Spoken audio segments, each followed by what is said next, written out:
even more than that, it's even if they don't go to prison, they still have a arrest record, and if it's a juvenile, they might even be sent to a juvenile facility, which I don't know if that counts as prison time or not. Go ahead, I'm sorry. Yeah, well, what about, I mean, if society thinks people, go to jail for, I'm just going to use marijuana or weed because that's just whatever. It's a hot topic right now. Some states allow it and some don't. Mm-hmm. When you think about weed, and I know my experience, the only time I ever took anyone to actual jail or before a magistrate, because we have a magistrate system in where I work, is if they were just total idiots, if they were just total assholes and jerks. But if they weren't, it is still a law, and we still have to enforce it, per se. I mean, we do have discretion. But the worst that would happen normally, again, unless they were assholes, was you got a ticket. But you're right, ticket or, going before a judge is an arrest. People don't realize that you can be arrested on a ticket, and that does go on your record. But as far as the marijuana laws and even DWIs technically get charged on a ticket where I work, and people don't go to jail. Do you pretty much agree with that? I mean, I can probably agree with you there that people shouldn't be going to jail for marijuana, especially a first time, first arrest. Are we on the same page? Not. Oh yeah. All right. Yep.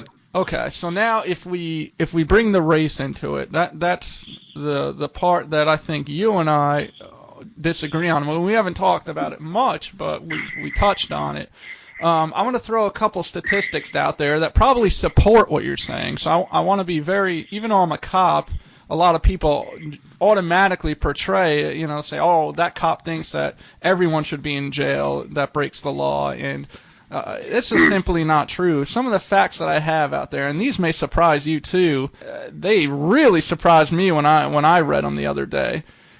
There are more blacks in jail than there were slaves 160 years ago. I read that, and that blew my mind. And then, right after that, I read blacks make up 13% of the American citizens, but nearly 40% of inmates in this country are black. Does that surprise you? Mm-hmm. Oh, no. The fact about the larger than slave population, I hadn't thought about that. But the 40%, I thought it was even higher. Are you talking about, as race, you're talking about black? You're not talking about any other minority? Yeah, I'll repeat it for you. It just says blacks make up 13% of American citizens, but nearly 40% of inmates in this country are black. Oh, yeah, I believe that. And also, if there's a state has a death penalty, the vast majority are minority. Okay. That's another fact. Yeah. So we'll dive right into it here. This is where it gets touchy. Now, if 40% of inmates in this country are black, where do you think the problem lies? As obviously somebody who gets arrested, the first step is police on the street. I mean, do you feel like that cops are targeting minorities? No, and I feel that, okay, it's 13% of the population, but you also have to be talking about including other, quote, minorities and also, class distinction, economic, I'm talking about. So you're talking about breaking it down class-wise, and you're talking about black, and then you're talking about minority. Are you talking about income? I'm talking income. I'm talking income. Yeah. So I'm talking poorer areas as well. I mean, I don't know if you want to just focus on the black population. Well, I mean, right now all I'm talking about is the black population right now.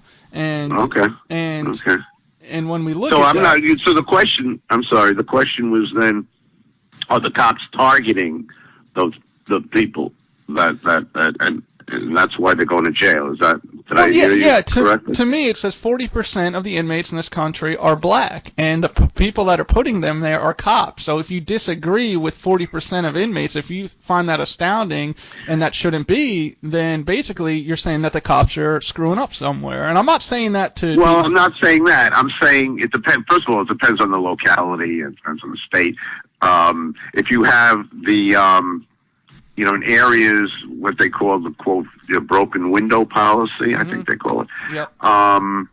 Okay, so you're going to get a lot more arrests in poor areas, minority areas, black areas than you would, other areas. Okay, so that's a given. So there'll be more arrests. My qualm is the justice system and how they're being, how are they represented, legally. What other avenues are there besides prison or, just getting written up, whatever. That's my thing, is that the justice system is is screwed up. Right, so but that police, once that happens, those people, they'll be repeat offenders because right away they're arrested, they go to prison, they're not represented, the way with more means is represented. No, I understand that they can't afford a good racially. They can't afford a good lawyer. No, I understand that, but you a public defender that has hundreds of cases, they're not going to have the time.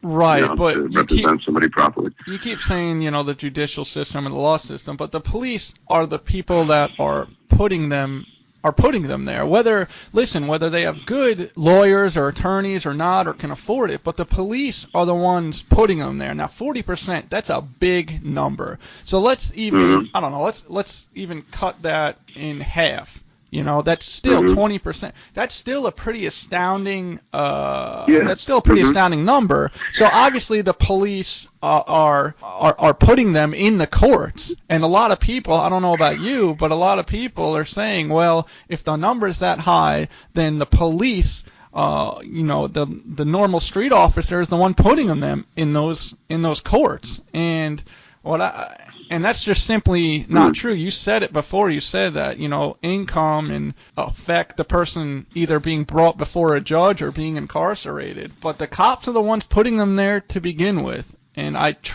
have to argue with you.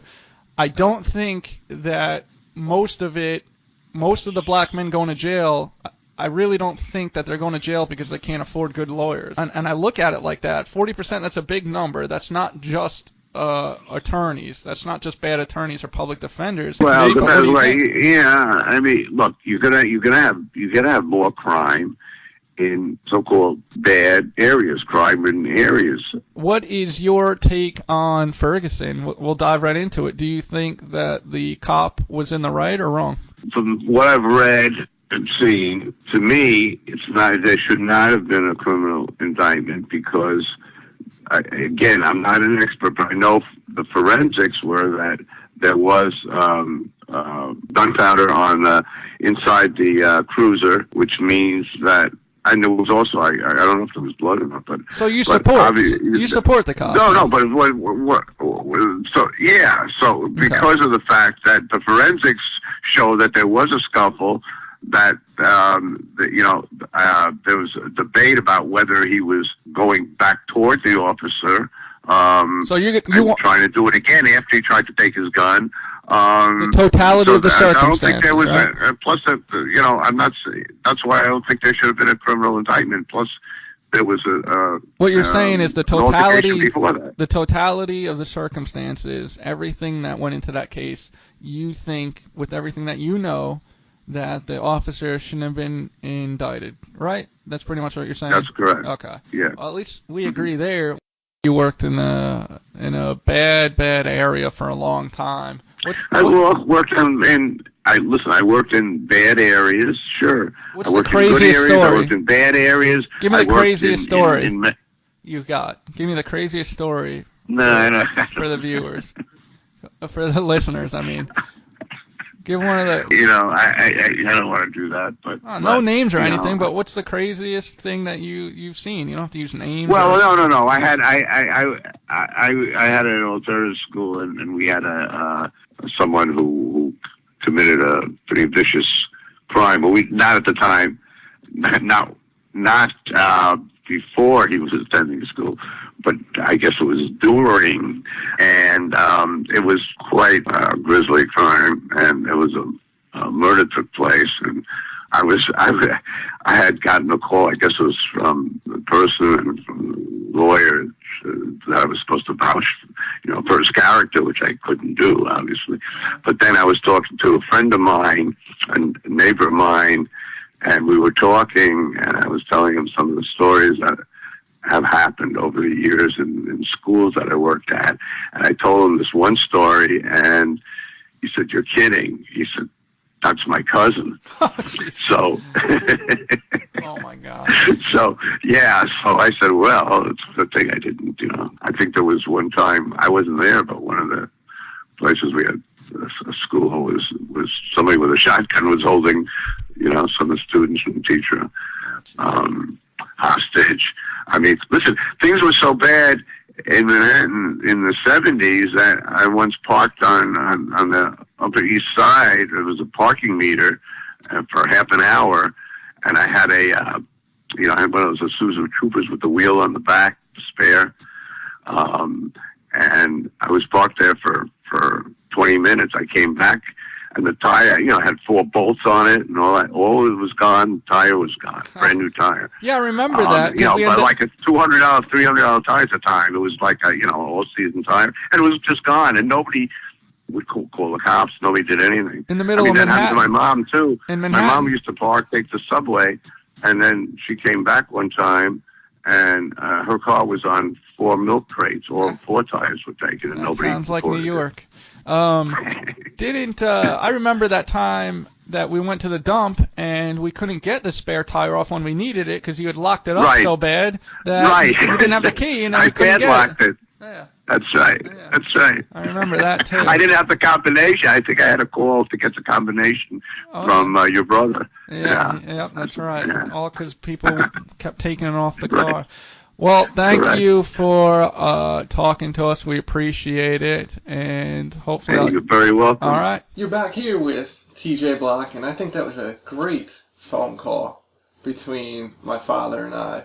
He had some pretty good viewpoints, and we actually agreed on a lot of them, which is pretty rare for us, but hopefully you found it entertaining or maybe learned something from it. He did make some good points, and I don't know, hopefully I did as well. With that said, that concludes our podcast. Just want to remind you, you can check us out at policingblackandwhite.com, or you can go and email us or comment if you don't want to do it on our website at policingblackandwhite@yahoo.com. You can also now visit us on our YouTube channel, which is under Policing Black and White, where you can find all of our episodes. And last but not least, just added as well, this is a big one, we are officially a podcast through Apple. I believe they've approved it now, our producer says, so you got a lot of outlets and a lot of places to listen to our show. Keep the numbers coming, and please keep the questions coming. We appreciate it so much, and I think we're actually reaching some people based on some of your comments, so thank you so much. And as always, everyone, peace within and peace out.